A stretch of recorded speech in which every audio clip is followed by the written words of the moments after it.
For our next problem, the sum of three consecutive integers is negative 15. What are these three integers? Ang diferensya raning na problem o sa katong previous na problem is negative na integers atong gi-deal with. Dili na siya positive. So, we just solve it the exact same way.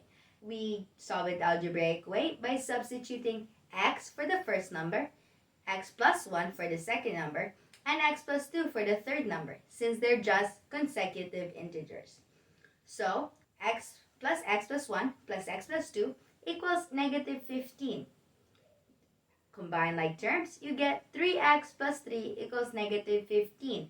Subtract 3 from both sides, you get 3x equals negative 18. Divide 3 from both sides, and you get x equals negative 6. Now that we have the first number, x, negative 6, we can now find the second and third number. Now we need to do negative 6 plus 1. Now remember, it's plus 1 and it's negative. So negative 6 plus 1 is negative 5. Do not get confused and end up subtracting 1 and making it negative 7. Keep in mind, negative 6 plus 1 is negative 5. And then you'll take x plus 2, which is negative 6 plus 2. And that will get negative 4. So our three numbers are negative 6, negative 5, and negative 4. Now for the shortcut way. Negative 15, if you divide by 3, you get negative 5, which is, as we said before, the middle number. So, we just need to find ang number na mas dako ug mas gamay kaysa sa negative 5. Ang number na mas dako kaysa sa negative 5 is negative 4.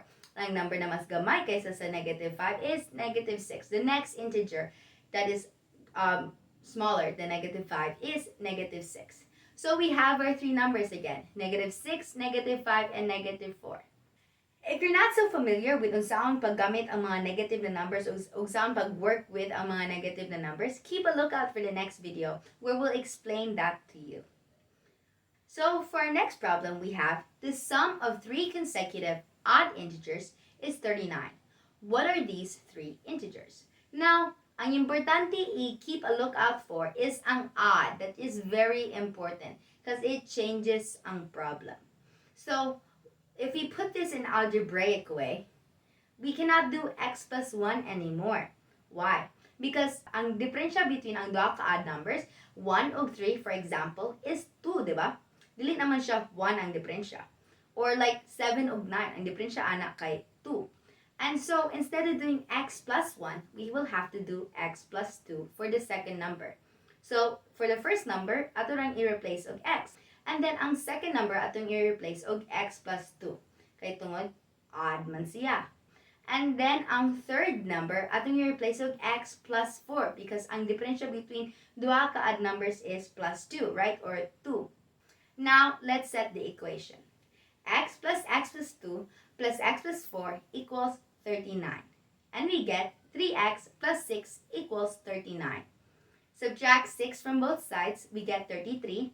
And then, we have 3x equals 33. Divide 3 from both sides, you get x equals 11. So, our first number is 11. And, since x kay 11 man siya, x plus 2 is 13. And x plus 4 kay 50. So, now, our three numbers are 11, 13, and 15. And, mora na. We can also solve this the shortcut way. Divide 39 by 3, and we get 13, which is the middle number. Ang next odd number na mas gamay kaysa sa 13 is 11. And the next na odd number na mas dako kaysa sa 13 is 15. So then we still have our three numbers, 11, 13, and 15. Also, keep in mind na even numbers are solved exactly the same as ang mga odd numbers. Nga naman, kaya ang diferensya man po sa duha ka even na numbers is 2. Like 2 and 4, ang difference nila kay 2 raman gyapon. So, you just solve it the same way. Thanks so much for watching. Like and subscribe for more videos.